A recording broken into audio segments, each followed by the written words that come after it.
I was like the youngest guy in the lodge by 20 years. And this guy comes forward and he says, we're going to lead you through this oath. But it's this long, involved, and ultimately blood-curdling oath. What none of these men understand is that deep down inside, there's this very dark, evil energy. I would go up to these guys that have been in the Scottish Rite forever. And I'd say, okay, I'm now a sublime prince of the royal secret. So what's the royal secret? And again, this is something that probably only 1 in 1,000 Masons in America understands, is that the royal secret. Hello and welcome back to the Almost False podcast, where I interview regular people with incredible stories. Today's guest is someone who has explored the darkest levels of spirituality, one of them being Freemasonry. He became a 33rd degree Mason, was part of high-level secret societies, and he is not afraid to share what he's not supposed to talk about. So I took this opportunity to ask him as much as I could in the limited time that we had. No matter how much you know or don't know about Freemasonry, I can almost guarantee you that you'll learn a lot from this interview, as everything that is shared here is in some way related to it. Get ready to have your mind blown by Mr. Bill Schnoebelen as he shares a dark journey that him and his wife took and the unsettling things that they uncovered along the way.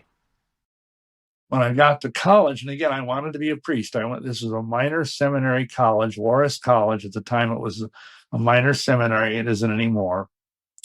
I had a priest in my theology class who had a doctorate in theology, and he was teaching a course in Christology. Because again, I was wanting to be a priest. And he took me aside and he said, if you want to be a priest, in the Catholic Church, it's taught, sacerdotes est altus Christus, the priest is another Christ. So if you want to be like Christ, he says to me, do you want to be like Christ? And I says, well, of course. Doesn't every Christian want to be like Christ? He said, well, if you want to be like Christ, you need to do what Christ did. And again, that made sense. And again, nowadays we've kind of become suspicious about priests. But this was like 1968. And a priest was like God. I mean, whatever the priest said, that was it, And he said, well, if you want to be like Christ, you need to do what he did. And he went to the East and studied with the gurus in India. He went and studied with the lamas in Tibet.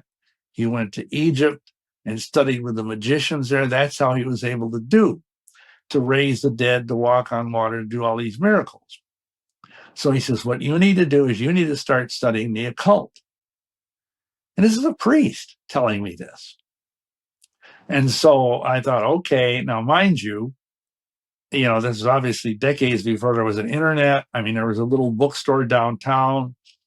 And I went there and I found a few scattering books on like the occult. And I found this book that was called Diary of a Witch by Sybil Leek. And she was one of the very first witches to, so to speak, come out of the broom closet. She was a British woman, and she was a medium.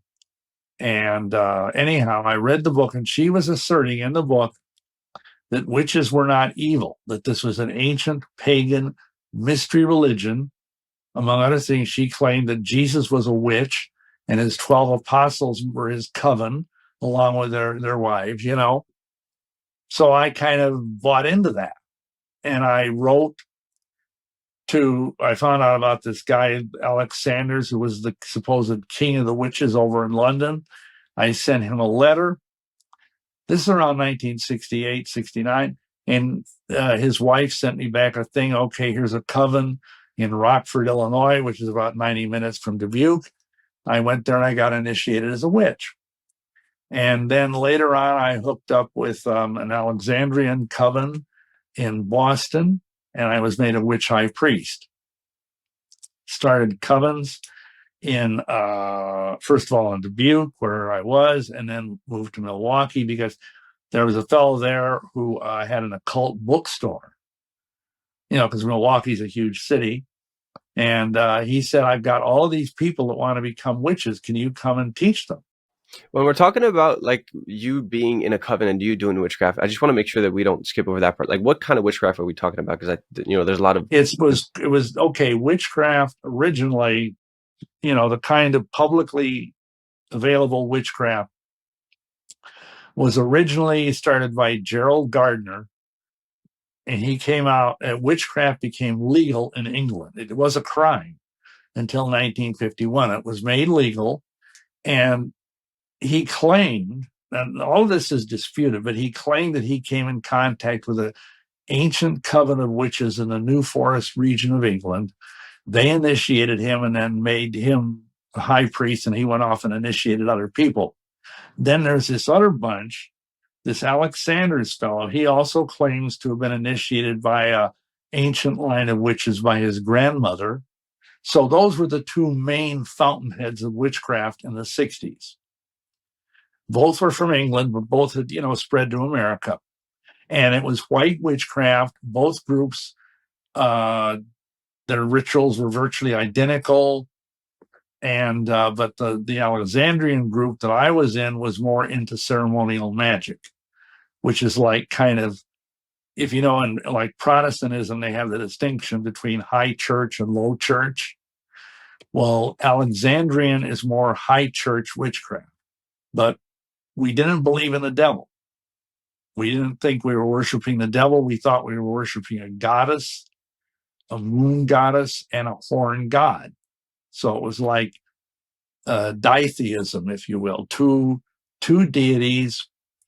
And we didn't believe in demons. We just believed that it was all this nature, airy fairy, gathering herbs in the forest and dancing in the nude. And, it all sounds very innocent.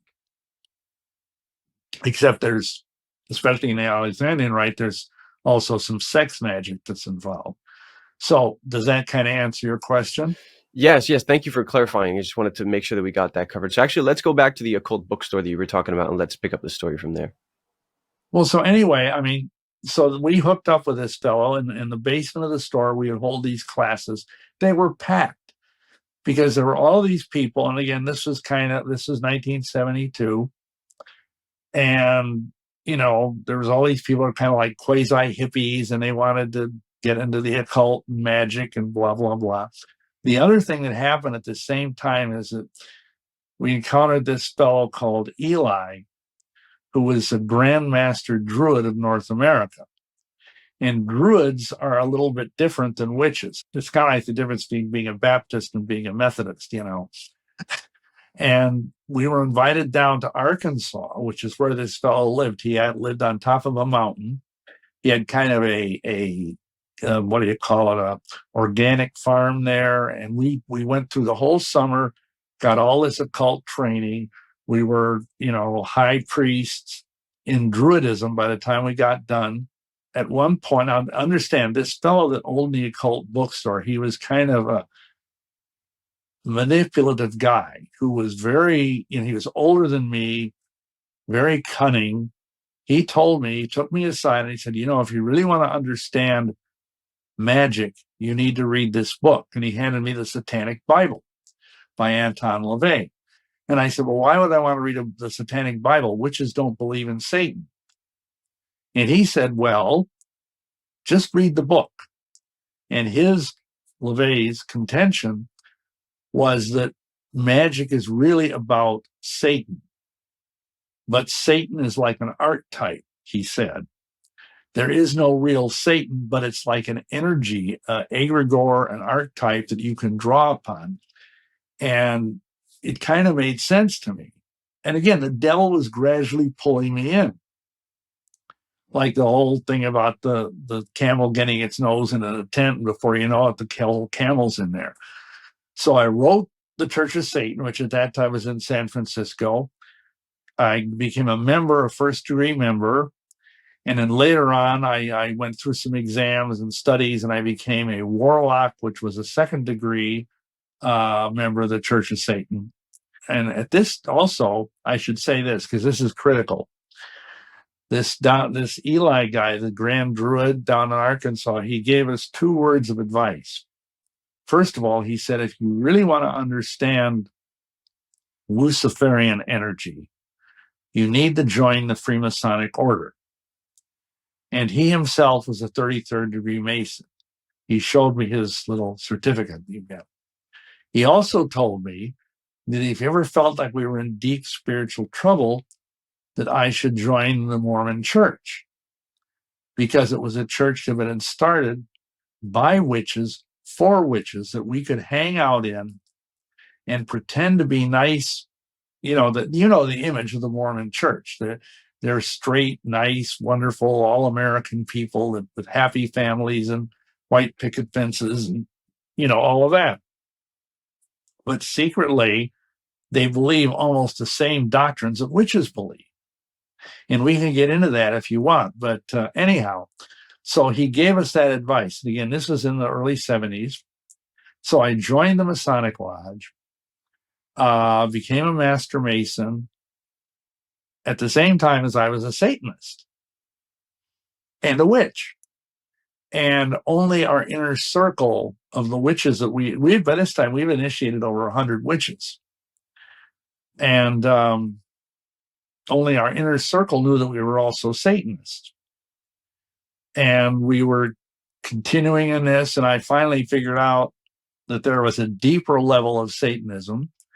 And I got in touch with some of them. And again, there was no internet. We had to do all this by mail and whatnot. And there was a group in Michigan called the Order of the Black Ram, which is like more hardcore satanic stuff.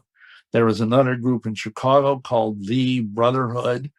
And I got involved with them because they were closer, because Milwaukee's just up the road about 90 miles from Chicago. And I got really, I sold my soul to the devil. That's how deep I got into this stuff. Yeah. Before we actually get to that part, I want to make sure to take some time to talk about Freemasonry, because Freemasonry, it's very rare to actually talk about to talk to former Masons, because it's something that you're not supposed to talk about. So it's kind of an opportunity while I have you here to kind of, for me personally, to learn, but also for the people to kind of have a knowledge about what Freemasonry is. You said that you became a Master Mason. Can you explain how the degrees and the lodges are set up in Freemasonry so people actually understand what we're talking about? Well, the basic thing is what's called the Blue Lodge. And that consists of 3 degrees: entered apprentice, fellow craft, and Master Mason. A lot of Masons never go any further than that. I did. But basically, it's like an initiatory process. The requirements are you have to, at that time, now mind you, I think I joined in 75. You had to be a man, freeborn, of good report, and well recommended. So they asked you if you believe in God, and I said, yes, I did. And they didn't ask which God I believed in. They just, do you believe in God? And I said, yes. I didn't tell them that the God I believed in had horns. So anyhow, I went through there's this whole process. You do a lot of memory work, they call it. You memorize all of these ritual things. You have a mentor who's called your poster, who's an older Mason.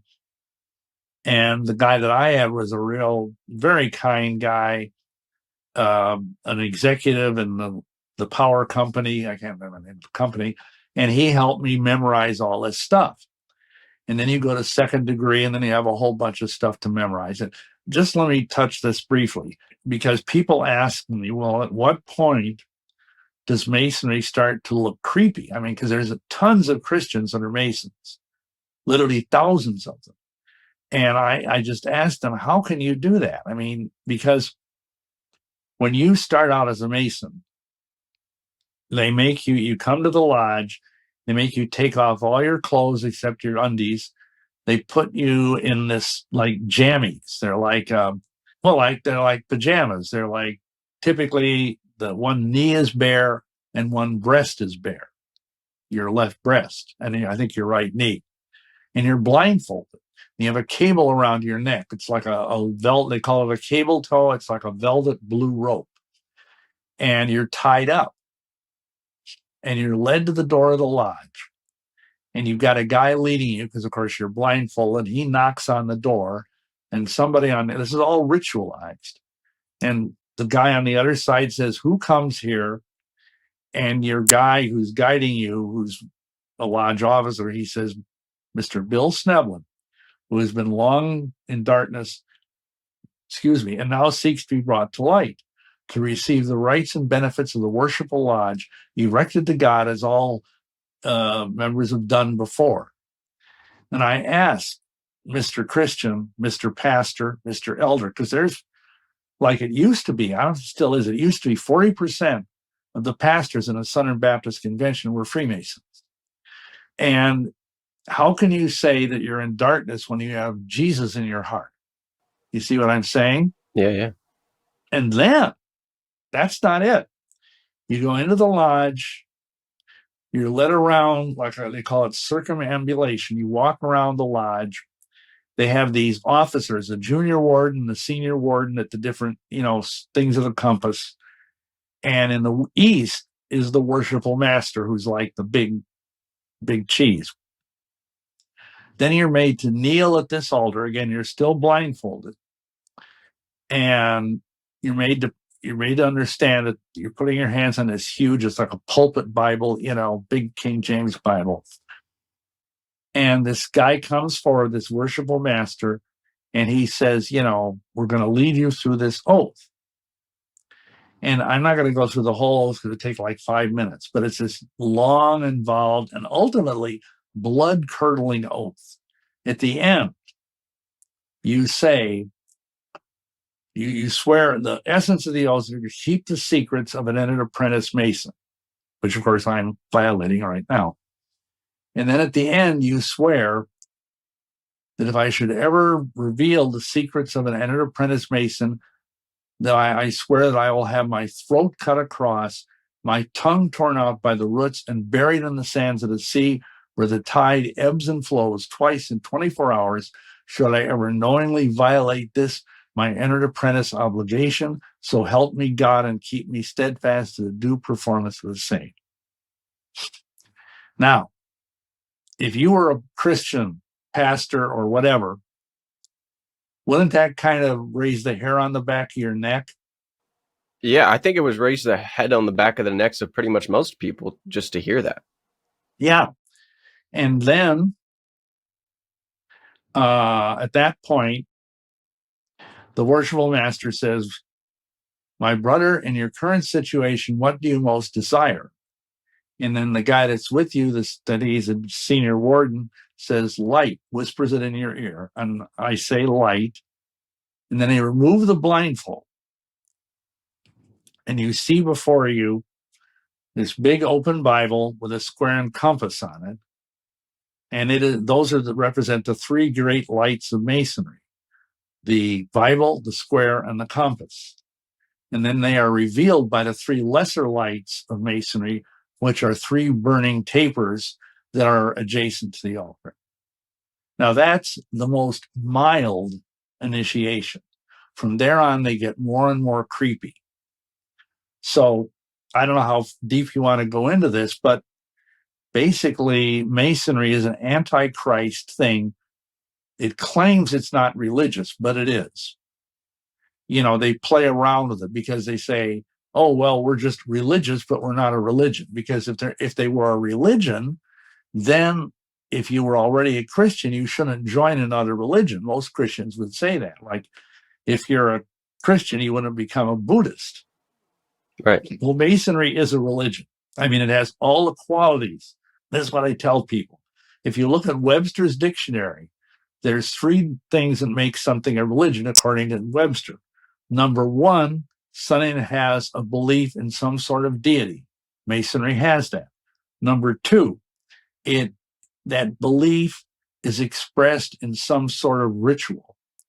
And Masonry is full of ritual. I mean, that's pretty much all it is. And then the third quality is it has a system of some sort of ethics or morality. And Masonry has that. So Masonry is a religion, and it's an antichrist religion. And the problem is that basically, if you drill down into this deep enough and read the books that are written by people like Albert Pike, like Albert Mackey, these are two, or Arthur Edward Waite. These are three prominent scholars of 19th century, early 20th century Masonry. And all of them were occultists. Arthur Edward Waite, he wrote a book on black magic and pacts, how to sell your soul to the devil. And in my book, shameless plug. This is an older edition. This is the first edition. It looks different now. But in my book, I document how almost every single leading occult person of the late 19th and early 20th century was a Freemason. They just go together like, love and marriage. If people want to go look at these books, I just want you to like kind of give them an idea, because if they want to confirm that for themselves, what books are you talking about? What people are you talking about? Well, there's Morals and Dogma by Albert Pike. He was like the greatest Masonic scholar in America of the 19th century.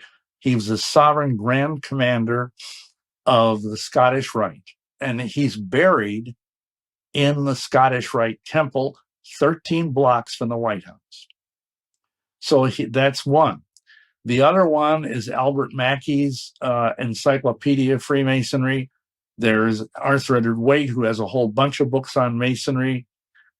Again, all of these are footnoted in my book. I mean, the last lots of pages of footnotes, because I'm not just making this stuff up. The other person who really you need to pay attention to in all of this, because he's more contemporary. Have you ever heard of Manly P. Hall? I have, yeah. Yeah. Well, he was one of the most notable occultists in America in the 20th century. He passed away in 1994, I think. He was the head of the Philosophical Research Society. He was a very high-level ceremonial magician. And he was also a 33rd degree Mason. And he wrote this book, Lost Keys of Freemasonry. And in that book, among many things, he says that when you become a master Mason, you are like a warrior on the block. And that's kind of Masonic code. And the seething energies of Lucifer are yours to command. So these are like the biggest Freemasonic figures that we know about today. And yet most Freemasons have no idea about this. Yeah, because they don't read the books. They join the lodge for whatever reason. It might be for business, because, see, it used to be that up until, I think, the early 90s, lawyers and doctors were not allowed to advertise. They couldn't put like an ad in the telephone book. It was like an ethics thing. And so the only way that lawyers and doctors could kind of build up business was by Masonry. They joined the Masonic Lodge. They send referrals to one another, a good old boys network. So that's why a lot of people joined the lodge. Many people join it because they had an uncle or a father or a brother who was in it. And honestly, unless you really understand the occult, it's boring. I mean, imagine the most boring church service you've ever been at. And having spent 5 years in the Mormon church, I can relate to that. But it's just, guys were sitting there snoring during the Masonic ritual when I was there. And, because it's like watching paint dry. And they go every week. And when I was involved in this, I was like the youngest guy in the lodge by 20 years. All these guys were like 50, 60, 70 years old, and basically they were there because they were buddies. And afterwards, they'd, play poker and eat, sandwiches or something. But what none of these men understand, I don't think, is that deep down inside, there's this very dark, evil energy, which is very sexualized. We document in the book how many men that have come to us over the years for deliverance, they were in Masonry and they began to be drawn into wickedness, into perversion, and even into pedophilia. And it's dark, dangerous stuff because it opens up unholy desires within the men. And then, because of the way the spiritual world works, that in turn percolates down into their family. And it affects the wife, who may or may not be involved, because there's a women's order of Masonry called the Order of the Eastern Star, whose symbol is a satanic pentagram, by the way. So anyway, it affects your children. So many men that were Masons, at first it didn't be a problem, but when their children started hitting puberty, they just started to go in various ways nuts because of this trickle-down influence of the Masonic Lodge. Yeah, I actually interviewed a woman whose dad was a Freemason, and something very similar to that happened to her. So she was never involved in, the Eastern Stars, and as far as I understand, her mom wasn't involved either. But there was, an element of the children thing that you talked about with their family being abused, her siblings, sorry. And she also around puberty started developing, some weird things. So it does correlate with what you're talking about. But I want to make sure that people understand. I want to go back to the degrees of Freemasonry. You talked about the Blue Lodge. You also mentioned the Scottish Rite. There's the York Rite. Can you explain how that's set up so people actually understand what it means to be a 33rd degree Mason? Because I think there's a lot of confusion around it. Well, it's a little complicated, but in America, English Masonry is different. But in America, after Blue Lodge, it forks off in two directions. You can either go to the Scottish Rite or the York Rite. The York Rite has 7 degrees. The Scottish Rite has 29 degrees. When I was made a Master Mason, I was told, because at that time, believe it or not, I was going to the seminary to become an old Catholic priest. And some of my brother Masons knew that. And they said, well, the York Rite is the Christian path, so to speak. So why don't you go up that thing first? So I did. And the top of the York Rite is what is called the Knights Templar degree. Now, in the Scottish Rite, you have these 29 degrees. Some of them are really creepy. I mean, seriously creepy. They have one, I think it's a 19th degree, where they actually try to call up the devil. And finally, at the top, the 32nd degree, which is the Sublime Prince of the Royal Secret.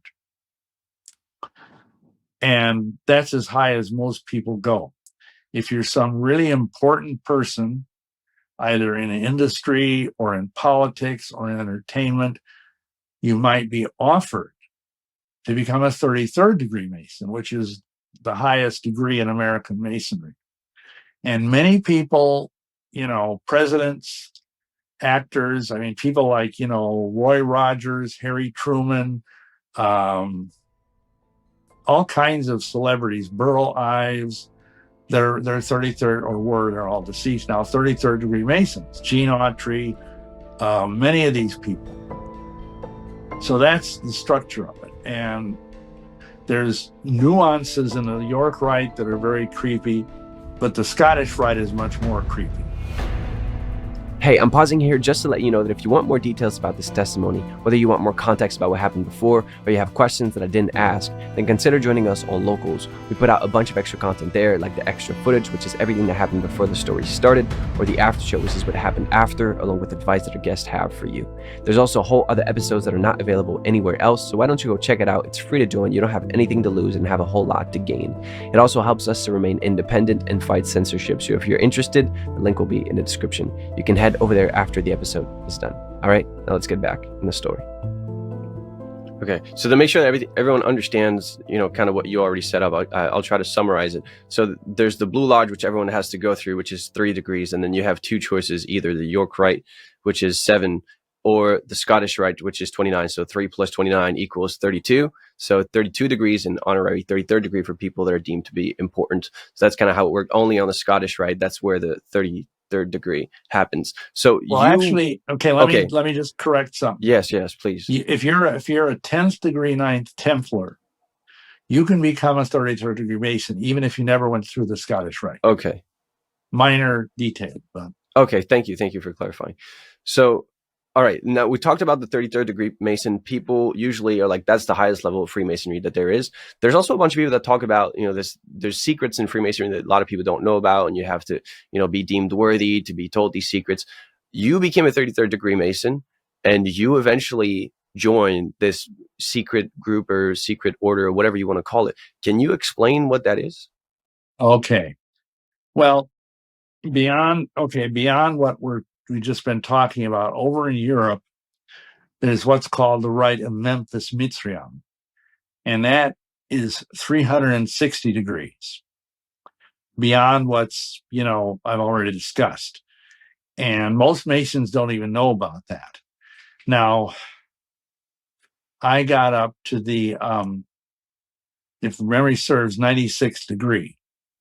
And because how I did that is there was a group in Chicago where they were involved with that thing, because Chicago was, and probably still is, a major nexus of Satanism.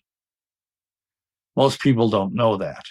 So this group brought me into Memphis Mithraeum, and ultimately there was a fellow that flew over all the way from Paris, who was the son of Pappus. Now, you probably don't know that name, but Pappus was a very prominent 19th century high-level occultist and ceremonial magician, and he wrote a book called The Tarot of the Bohemians, about tarot cards, And he came over and he brought me into the 97th degree. And this is where you get into the really deep stuff, the ideas behind sexual alchemy, how to supposedly live forever, all this creepy stuff. Anyway, I would go up to these guys that had been in the Scottish Rite forever, older men that were in their 60s. And I'd say, okay, I'm now a sublime prince of the royal secret. Whang, they did this initiation, and I was a sublime prince of the royal secret. I said, so what's the royal secret? And they go, I don't know. Now, whether they were just feigning ignorance, because at this time I was like in my late 20s, or what, I don't know. But I learned eventually, after getting into the rite of Memphis Mithraeum, and again, this is something that probably only 1 in 1,000 Masons in America understands, is that the royal secret is that you can live forever by sexually vampirizing children. Literally. And that's what these people believe. Now, again, the vast majority of Masons have no understanding of any of this. They just think it's this good old boys club that teaches, morality. And this is the way with almost all of these groups, whether it's the Mormons or the Masons or the witches or the Vatican. They all have this vast number of reasonably good people, in some cases very good people, under them that are sort of feeding them all of this energy. Because let me back up. When I was into Satanism, we understood and were taught that Satan draws energy from being worshipped. And when these guys, they don't, even if they don't understand it, every time a Mason kneels at the altar and swears an oath, the devil gets energy from that. And again, most Masons, if they heard this, they would be scandalized. They'd say, this guy's a nut. But the funny thing is, and like you say, you've talked with people who, to a greater degree or a lesser degree, and believe me, we've talked to dozens of people over the years in ministry who came to us who were, like sodomized as children, who were literally taken to the Masonic Lodge after hours, laid on that very same altar that the Holy King James Bible laid on, and they were gang raped by a bunch of old men that were all high-level Masons until they were practically dead. Yeah, that's pretty much the story that I heard, without details, because it was an eyewitness account. It was a secondhand witness, but it's similar to what I heard before. So okay, a lot said about Freemasonry, and you kind of said how Freemasonry is worshiping Lucifer, and I think that's made very clear in the books that you talked about. If people want to check the references, they can check your book, or they can go directly to the references if they doubt anything, because it's in there. I want to go back to something that you said earlier, because we kind of did a tangent on Freemasonry, because I thought it was very important. But you talked about selling your soul. Let's get back to that, because I definitely don't want to ignore that. Can you explain the circumstances around that? Well, again, there was this group in Chicago, and they were entwined with this Memphis Mitzrayim rite, and they were also with this. It was like two things together: the Brotherhood, which I mentioned earlier, and then this Memphis Mitzrayim thing. And I interacted with these people, and at a certain point, they said, "Well, if you want to go any further and become a satanic priest, you need to, sell your soul to the devil." And so they took me to this park in Glen Ellen, Illinois, which is like a suburb of Chicago. I don't know if it's still there or not, but it was a very weird park. It was broad daylight.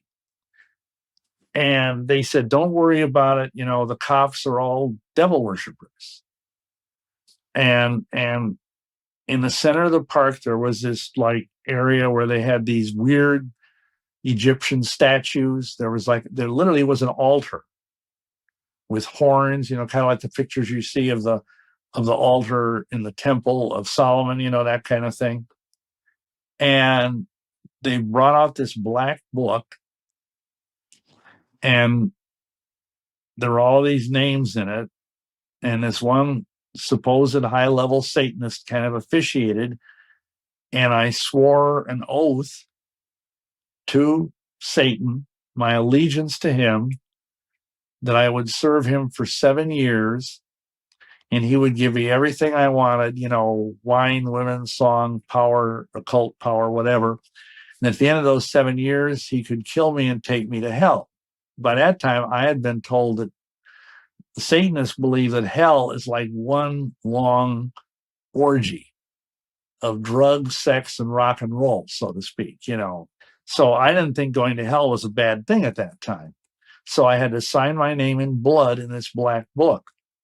And supposedly, this sounds funny, but I was supposed to go out and find 7 people to sell their souls to the devil under me, so to speak, sort of like multi-level marketing, but for the devil. And I did. I got 7, and I feel so bad about this. I've contacted as many of these people as I can find to try and talk them out of it and, repent and all that. But, and still, I didn't have the things I needed. I had, my life was not good.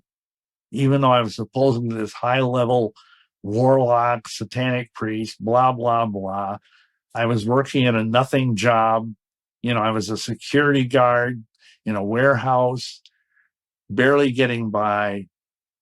And then what happened is I'd written a check.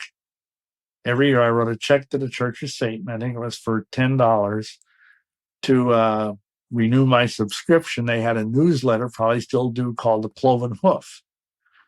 And when I got the check back from the bank, because they used to do that, someone had written on the check, some lady by the handwriting, "I'll be praying for you in Jesus' name."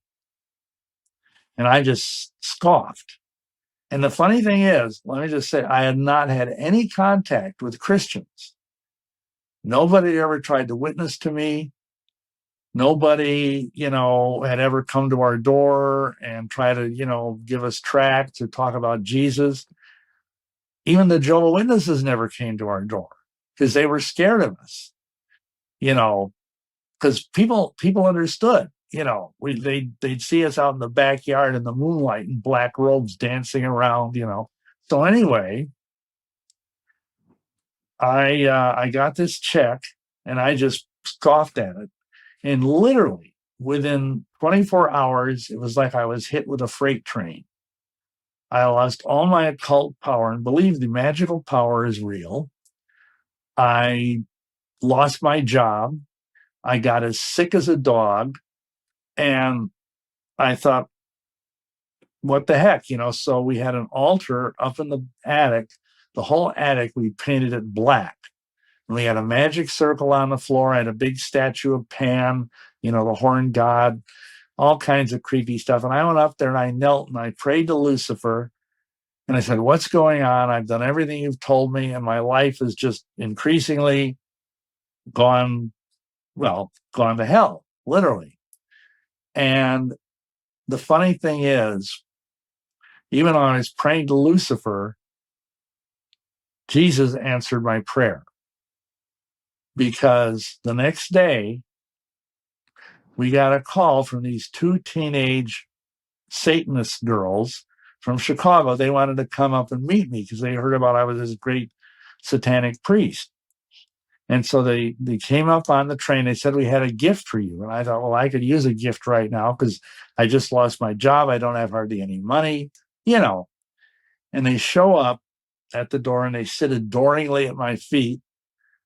And they give me these two comic books from Chick Publications. I assume you're familiar with Chick Publications. I'm not. I think I'm too young for that. It's a Christian publishing house.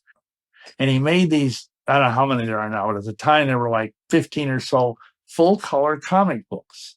But they were about Christian themes. And they were intended to be soul-winning tools. And in the back of them, there was, a thing about, okay, how to get born again. And the two that these kids gave me, I say kids because they were probably in their late teens, one was called Spellbound and one was called Angel of Light. And you can look these up. They're probably available online. And they are about the dangers of the occult and about how Lucifer is really the god behind all false religions. And I just looked at them and whatever, and threw them in the door in the closet and forgot about them. Well, anyway, the next day, there's a knock on the door and we open it up and it's Mormon missionaries. Never had one come before. And they always are in, two of them. Two young men. And I remembered what this guy said, this Grandmaster Druid back in, 1973. We're now in 1980. And we joined the Mormon Church because we thought that was where we were supposed to be. This was a sign from Lucifer. So I joined the Mormon Church. I tried to be a good Mormon. I stopped doing dope. I stopped having orgies. I was just monogamous. And the only thing we did, because we had been led to believe by this Druid guy that the Mormons were white witches. And so we still did white witchcraft, but we didn't do Satanism anymore. We got all of that out of our lives. Went to the temple in the Mormon Church, did all their secret rituals, which are very Masonic. Well, let's actually stop there because this is actually important.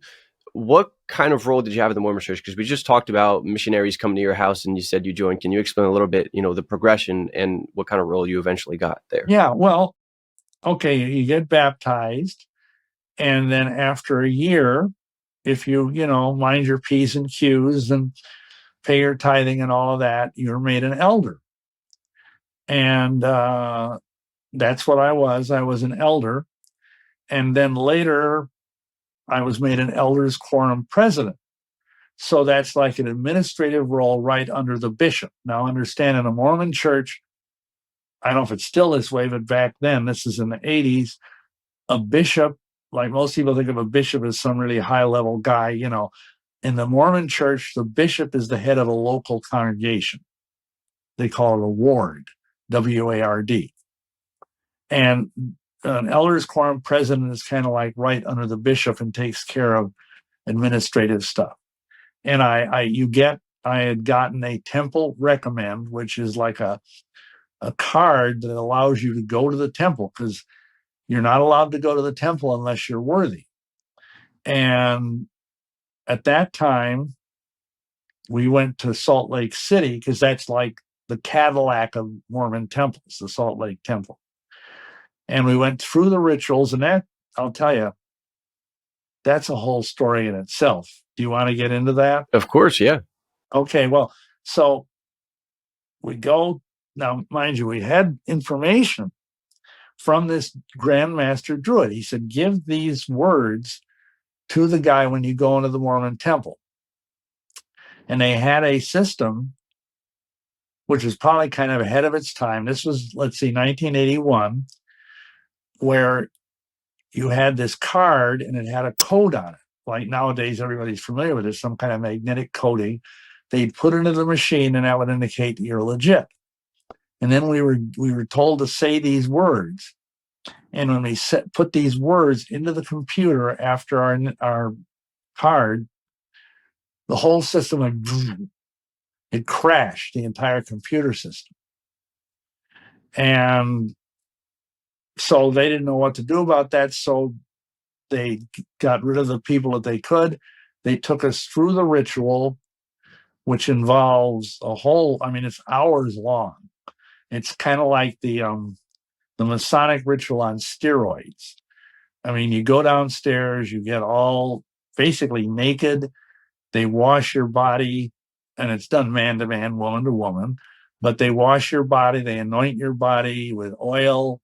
You're given this magical temple garment, which you may or may not have heard of. And what's interesting is, just to back one step up, a lot of people don't know Joseph Smith was the founder of the Mormon Church.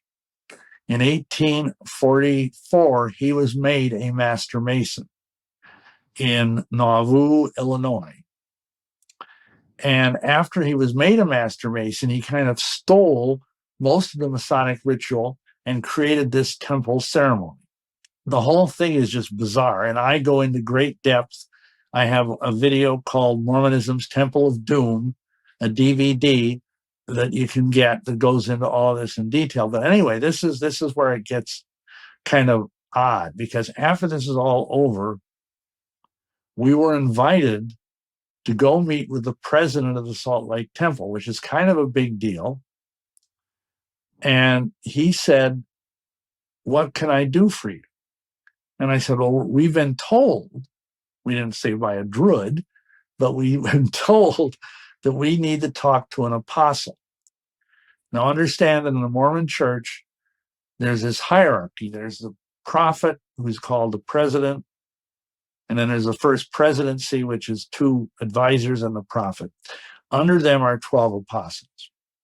So he said, "Well, I'll see what I can do." So he arranged for us to go to the church office building and meet with one of the 12 apostles. At that time, it was Elder James Faust. Believe it or not, that was his name, Faust, which is kind of weird. Faust is a very prominent name in the history of the occult.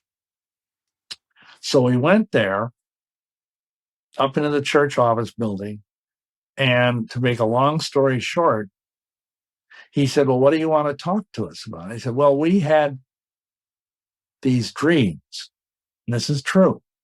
And again, back then, nobody knew what was going on in the Mormon temples. The stuff had not been made public in any way. A couple of years after this, a couple, Chuck and Dolly Sackett, put out a book called What's Going On in There. They were former temple workers, and they revealed the whole thing. But at this time, there was no anybody. And I said, we saw this ritual where there was this white altar with a satin covering, just like what's in the celestial room of the Mormon temple. And on it was this naked young girl, and everybody was around it chanting, "Hail Lucifer." And he said, this apostle guy, he said, "Well, I can tell you are very extraordinary people, and I bear you my solemn testimony." This is a big deal. If you ever talk to a Mormon, if they start saying, "I bear you my solemn testimony," this is like a big deal for them, that what you have said is true. And if you can come to Salt Lake and live here, we will find a place for you in the worship of the temple. So I'm actually curious about one thing. So you talked about the Druid telling you that this Luciferian secrets were found in Freemasonry and in the Mormon Church, right? And you had been a Freemason at that point. You also went to the temple in Salt Lake. Can you talk about the similarities, if there are some, and what are they between Freemasonry and Mormonism? Well, first of all, if you go to Temple Square, you'll see Masonic handshakes. You'll see the all-seeing eye. You'll see the sun, the moon, the stars. There's no crosses on the Mormon temple. There's nothing Christian on the outside of the Mormon temple. When you get inside the temple, most of the similarities are the fact you go through 3 levels. And in each level, you're taught hand signs and handshakes and things that are all very similar to Masonic stuff. And you are made to swear an oath.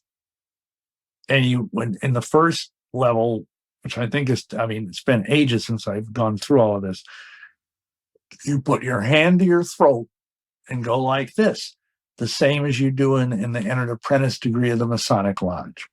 In the third level, you are taught another set of secret handshakes, and then you're instructed, and this is where it gets really Masonic, you're instructed to go up, and they have this veil, which they say is like the veil in Solomon's temple. So you've got Masonic markings. You have a square and a compass on your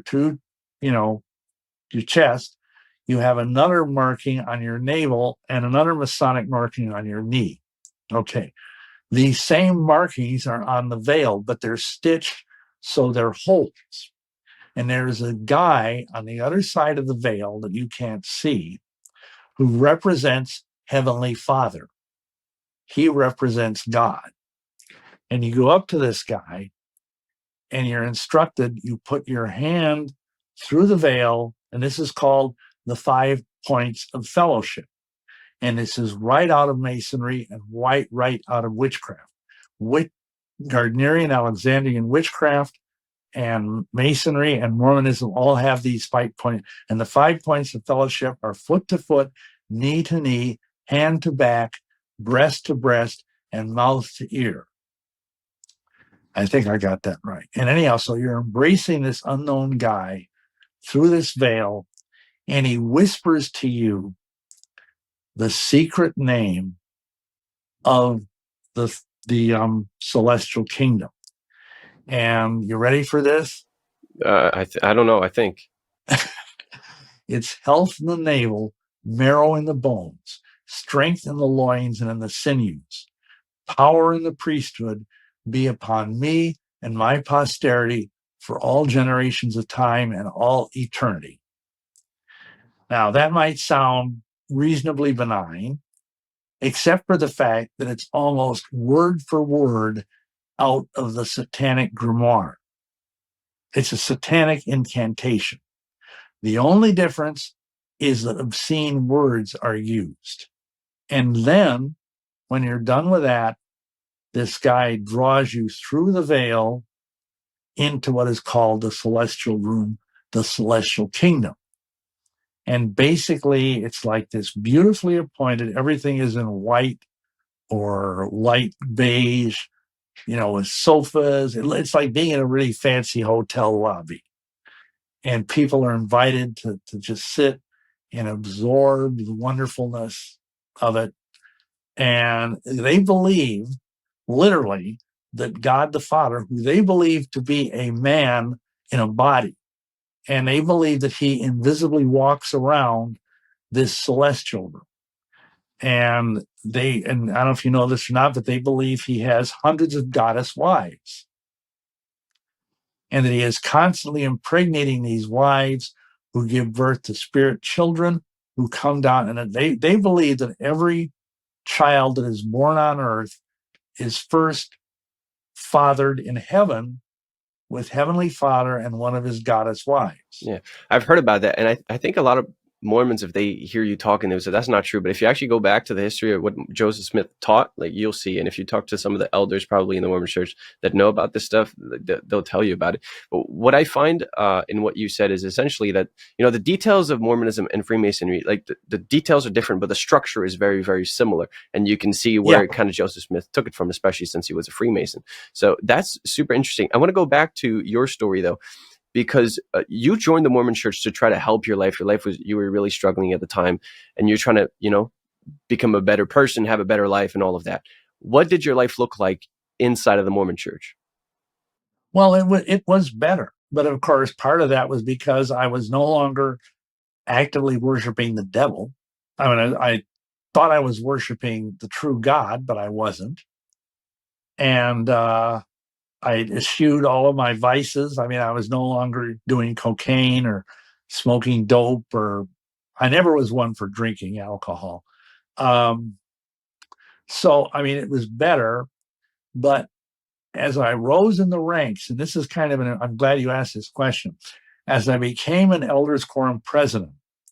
And again, I don't know how things are now, but back in this, this was in the early 80s, the elders quorum president was supposed to see that all of these guys under him, these elders, would go out and visit every home in the ward, in the local congregation, to see how they were doing and to bring them a message from the prophet, quote unquote.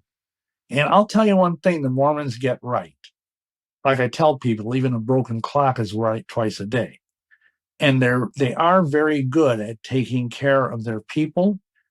If you saw a neighbor who was in trouble in some way, like they needed their sidewalk shovel or whatever, you would go do that. And the idea was you were going to go and love bomb this neighbor and make them want to join the Mormon church. And that's pretty good. I mean, I don't fault that. But, you got to realize, for me, let me just put this in perspective. At this time, I had a job working in a retail store, 40 hours a week. In addition to that, I literally had to spend another 40 hours a week working for the Mormon church with no pay, because none of the people, except at the very highest levels of the Mormon church, get any salary. So again, that's an admirable thing. But I was just working myself to death. And oftentimes I would have to go and do the home teaching because I couldn't find somebody else to do it. And I would visit these people and I would talk to these people. I'll tell you this one story. There was this one guy, I won't say his name, but he was this older fellow. He was sweet as can be, married, had a family, but he was stuck at being a deacon. A deacon is a 12-year-old boy.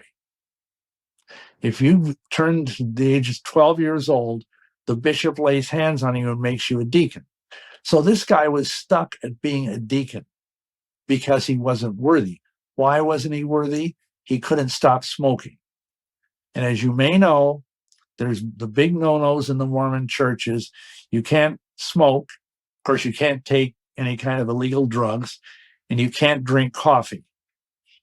So this guy was trying, I don't know if you've ever been a smoker, but it's a hard thing to get off your back. And I would give this guy priesthood blessings. I would pray with him. I would fast with him. I'd do all this, and he was stuck. He was going to end up being like the Mormon church's only 90-year-old deacon because of the merciless quality of Mormonism and the fact that it didn't really have any power to transform his life. And there were numerous stories like that. And it began to put a crack in my belief in Mormonism, because I thought, okay, if this is the true church, which is what they teach, then why, if I'm holding the priesthood, I was a holy Melchizedek priesthood elder, and if I laid hands on a guy to be set free from nicotine, why didn't that work? Especially when I was doing it like every week. Especially because you had been in the occult before and you had some of the power of the occult. And so it's like you understood that there was power somewhere and that Lucifer could give you power, and that you thought you were in the true church and you found none of this power. So I understand. But what did you do? Because you said it started to question your whole worldview. Like, how did that develop over time? Well, yeah. And okay, leaving on that, I ended up having to move out of Milwaukee, because at that time my wife wanted to go to nursing school, and there was a nursing school in Dubuque that was good. And so I was without a job, and I had some time on my hands, and I was trying to find work. And I was plugged into the local Mormon church in Dubuque, the ward there. But of course, I was no longer an elders quorum president. And I saw this thing in the local penny advertiser, that said, oh, there's going to be a prophecy seminar at this park. Oh, well, that's good. I thought I can go to this prophecy seminar, because it didn't say what church it was, and I can steal some sheep. because I belong to a church that's being run by a true prophet. Whoop-de-doo. And so I went to this thing, and I had never been to a Protestant service. And there was this evangelist up there, and they were talking about the book of Revelation. And this guy was presenting the gospel in the context of explaining their version of what the book of Revelation means. So anyway, he was talking about how you're saved by grace through faith, the basic Christian gospel. And I kind of raised my hand, being, this wiseacre, because they didn't know I was a Mormon. And you see, Mormons teach that basically there's only two choices for the true church. Either the Catholics, who claim, to have this apostolic succession all the way back to Peter up to the present day, or else Joseph Smith, who was supposedly given this mandate in the year 1830 by the angel Moroni and by John the Baptist and whatever. And because they said that all the Protestant churches were split off of the Catholic Church, and so therefore they had no authority. And so either you got to be a Catholic or you got to be a Mormon. And so I raised this point with this guy, and he says to me, well, where do you get the idea that you need to be baptized in order to be saved? It says in Acts 16:31, believe in the Lord Jesus Christ, and thou shalt be saved, and thy house. And that was the Bible verse that hit me. Because I'd already read the whole King James Bible, because the Mormons use the King James Bible. I read the Bible through 5 times as a Mormon, but I'd never seen that verse, like, how Bible verses leap out at you. And this verse went through my magic Mormon underwear like a bullet through a sheet of wet tissue paper. And I went home, and I was trembling, and I prayed, and I fasted, because that's what Mormons are supposed to do. If you run into a spiritual dilemma, it says right in Doctrine and Covenants, which is one of the Mormon scriptures of the 4. They have 4 scriptures. They have the Bible, the Book of Mormon, Doctrine and Covenants, and the Pearl of Great Price. And I prayed and I fasted, and supposedly, if you do that, if what you're thinking of is true, you get a burning in your bosom. And if it's not true, the Holy Spirit will send you a stupor of mind, and you will forget what you're even talking about. So I didn't get either one. And so I did bring to mind the comic books that I had gotten 5 years earlier or more by this time.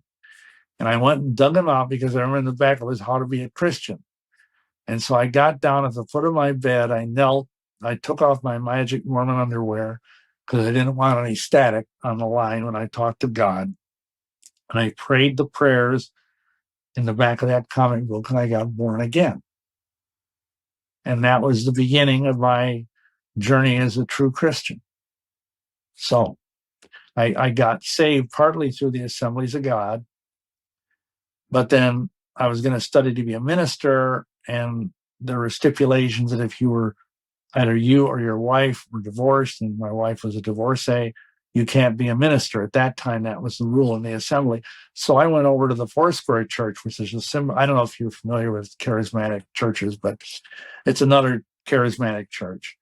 And there the pastor and his wife did deliverance on me. I got set free from a whole legion of demons, I'm sure.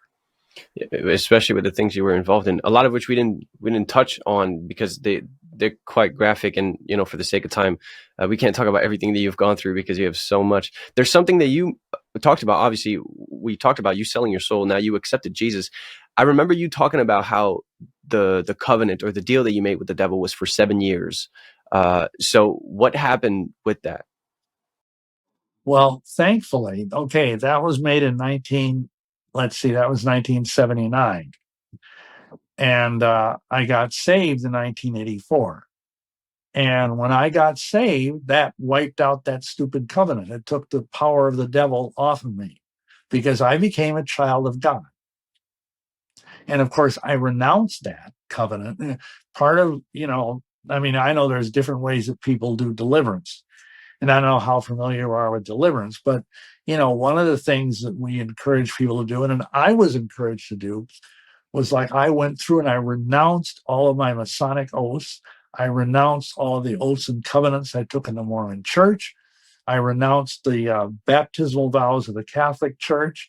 And I renounced that oath that I took to the devil in that park in Glen Ellen, and nailed it all to the cross.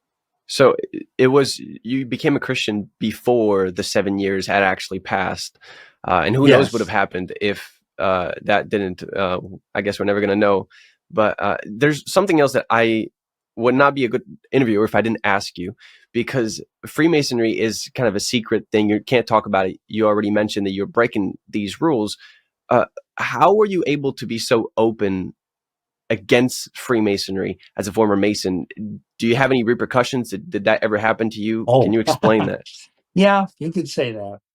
I have had so many attempts on my life, can't even begin to tell you, but what partially helped me was the fact, and I'll just insert this little tale since you say you like stories.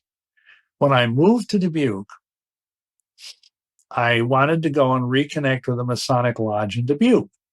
And so I went to and this was right after, literally about a week after I got born again. The Masonic Lodge had, they called it a High 12 luncheon, which was on Friday noon, and everybody was welcome. And I went to this luncheon. It was like a free meal. And I got in there, and it's down in the basement of this big lodge thing, downtown Dubuque. And as I was eating, I could feel this darkness.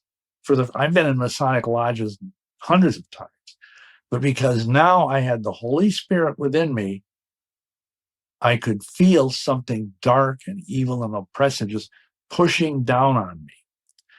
And I, ate the lunch, and I felt like this voice in my head saying, "My son, get out of here." So I even skipped dessert, which for me was a big deal back then. And I went outside, and this was in June, the bright June sunshine, and I felt like this incredible weight was off me. So I went home, and I was led to go to Ezekiel chapter 8. Let me just read it, because it's amazing how this dovetailed with the Masonic Lodge. Okay, here we are. I'm not going to read. It's kind of long, but he says he's digging through the wall, and he says, and this is in verse 13 of chapter 8. He said to me, this angel or whatever, "Turn thee yet again, and thou shalt see greater abominations that they do," meaning the elders of Israel. And he brought me to the gate of the Lord's house, which is toward the north, and behold, there sat women weeping for Tammuz. Now, Tammuz is a false, slain, and risen god who is part of the Masonic pantheon. Then said unto him, "Hast thou seen this, O son of man?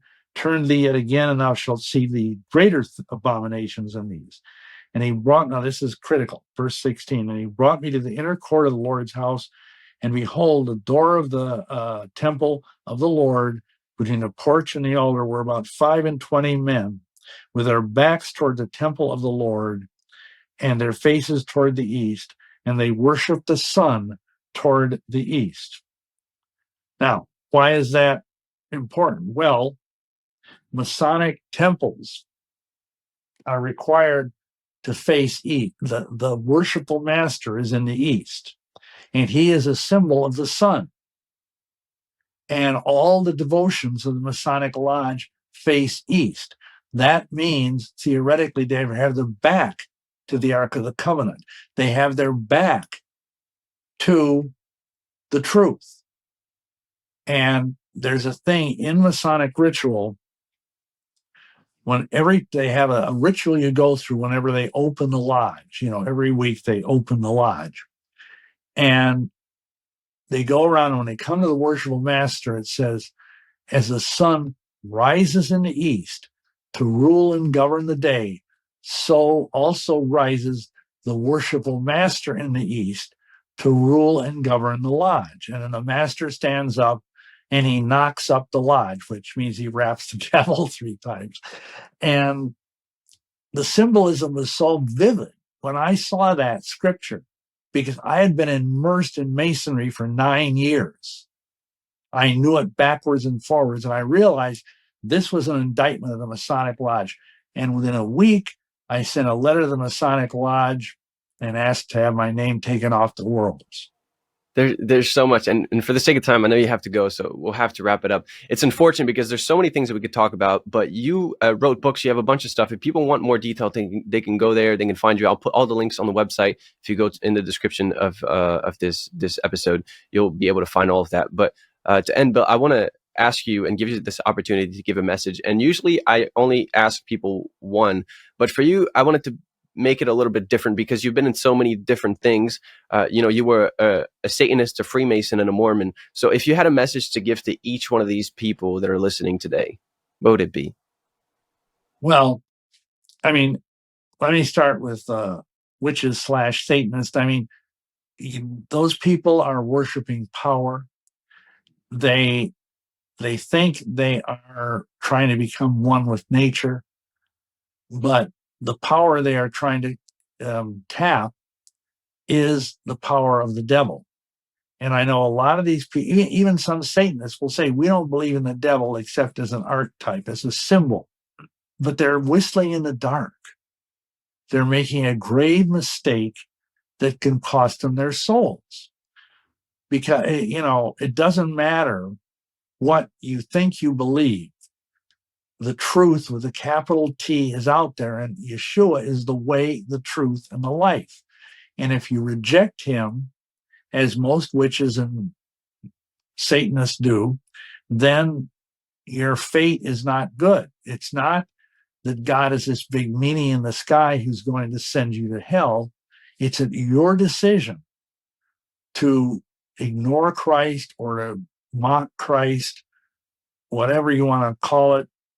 That is the decision that's going to cost you an eternity in a very dark place.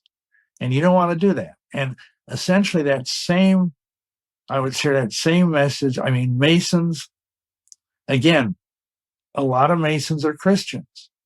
But the problem is, like Elijah said to the prophets of Baal in 1 Kings 18, how long halt ye between 2 opinions? If Baal is God, serve him. But if the Lord is God, serve him. The Mason, he might be the nicest person you might imagine, but he's knelt at the altar of Baal. He may have one knee on the altar of Christ and one knee on the altar of Baal, and these 2 things are going to drift apart. And in my experience, I've been ministering to Freemasons since 1988, and it's very hard for a Christian Mason to keep his testimony strong. It's very hard because the Masonic Lodge will just suck all the spiritual fire off of you. So you need to get out of it because the devil is after you. And even though it might seem good at the time, there's a way that seemeth right unto a man, but the end thereof is death. And I'd say almost the same thing to the Mormons. Except the problem is with the Mormons, you're totally worshiping a false God. You're totally worshiping a false Jesus. You're following a plan of salvation, which is absolutely false. And you're in a very dark, Mormonism is honestly darker than Masonry, in my humble opinion. So if you're in the Mormon church, you probably don't feel that evil. But the men at the top of the Mormon church are devil worshipers. And that spiritual power is percolating downward into you and into your family because of the way headship and authority works in the world. So again, you need to get out of the Mormon church. You need to find a good Christian church that really believes in the Bible. And, again, renounce it. Renounce your baptism. And if you've been to the temple, renounce your temple vows. and then go and get baptized by a Christian pastor, and you'll be hopefully on your way. But all three of those paths ultimately will end in the same place, even though the one seemed much darker than the other two. But the devil disguises himself as an angel of light, Paul tells us, so that he can deceive us. So that's what I would say. Trust in Yeshua, Jesus Christ. Don't trust in Joseph Smith. Don't trust in the false Christ of Masonry, who is called Hiram Beef. And certainly don't trust in Satan. Thanks for listening to this episode of the Almost False podcast. Unfortunately, Bill is a very busy man, and I only had a couple hours with him, which is woefully insufficient to talk about everything that he's experienced. I'm trying to get him on the show again. If that happens, I'll leave a link in the description. But whether it happens or not, I highly encourage you to go check out his content. If you want more in-depth knowledge about what he said, then his books are the best place to go. You can find them by clicking the guest info link in the description of this episode. Thank you again for listening. I hope you learned something. Have a good one, and stay blessed.